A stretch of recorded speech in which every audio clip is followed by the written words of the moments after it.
안녕하십니까. 군산시의회 김영일 의원입니다. 먼저 저에게 5분 발언을 할 수 있도록 배려해 주신 의장님과 동료 의원 여러분께 감사의 말씀을 드립니다. 지난 8월 본의원은 5분 발언을 통해 무분별한 아파트 건설 승인으로 인해 군산 경제가 심각하게 타격을 받고 있다는 점을 지적한 바 있습니다.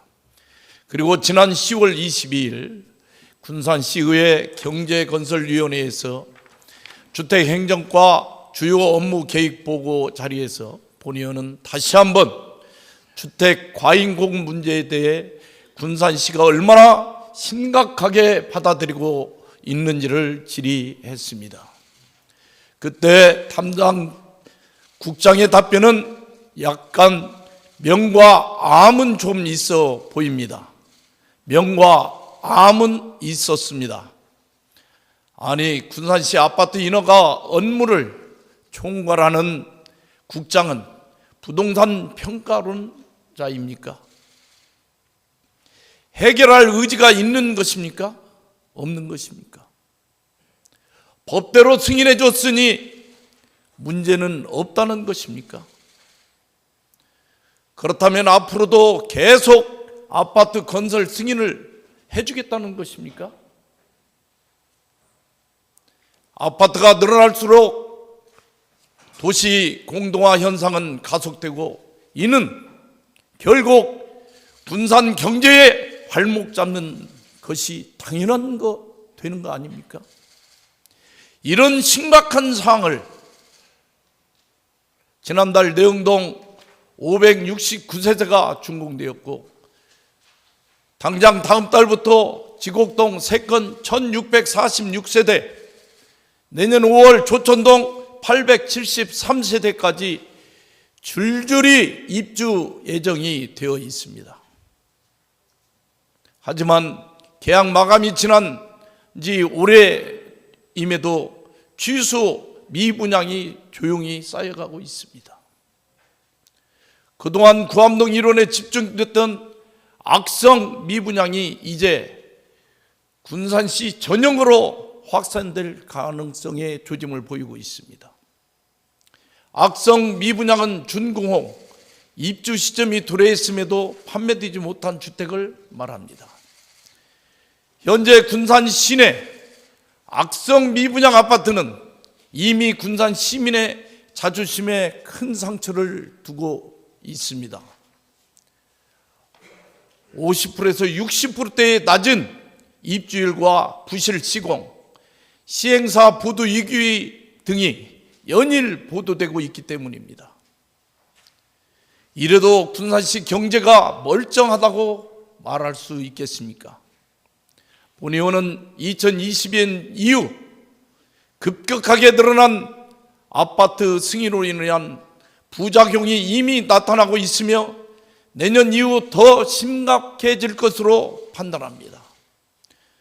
또한 이는 단기간의 문제가 아니고 앞으로의 미래 군산의 큰 경제 위기의 발목을 잡을 것입니다. 정녕 이런 사태는 군산시는 아무런 책임이 없다고 말할 수 있겠습니까? 문제는 더 있습니다. 이번 달부터 내년 말까지 새로 입주해야 할 세대수가 3,088세대입니다. 모두 전용 면적 84제곱미터 이상으로 입주에 필요한 비용은 최소 3억에서 4억이 넘습니다. 이 많은 입주 세대는 도대체 어디에 채울 수 있겠습니까? 결국 군산 구도심의 신도심으로 이동하는 구조가 될 가능성이 큽니다. 그렇다면 구도심의 공동화는 심해질 수밖에 없지 않겠습니까? 수천억 원을 들여 원도심 도시 재생 사업을 하고 있으면서 그 효과를 스스로 무너뜨리는 셈입니다. 2014년 이후 군산시는 도시 재생 사업에만 무려 1,466억 원을 집행했습니다. 군산시 인구는 2015년 27만 8천 명에서 올해 10월 기준 25만 6천여 명으로 줄었습니다. 10년간 2만여 명이 군산을 떠난 것입니다. 이 기간에 그러면 과연 아파트 건설 승인은 3만 336세대, 사용검사 완료 즉 준공 후 실제 입주 가능한 세대는 지난 10년간 2만 1628세대였습니다. GM, 현대중공업 등 대기업이 떠난 자리에 아파트만 남았습니다. 그리고 도시 공동화 현상만 계속해서 지속되고 있습니다. 65세 이상 고령 인구 비율이 25%를 넘어 초고령 사회에 진입했고 경제활동 인구는 15만 명대로 줄어 군산시는 도시 유지의 임계점에 도달했다는 언론 보도가 계속해서 나오고 있습니다. 이제는 우리 군산시가 답해야 합니다. 법대로 했다, 명과 암이 있다는 식의 원론적인 답변으로는 시민들의 불안을 외면해서는 안 됩니다.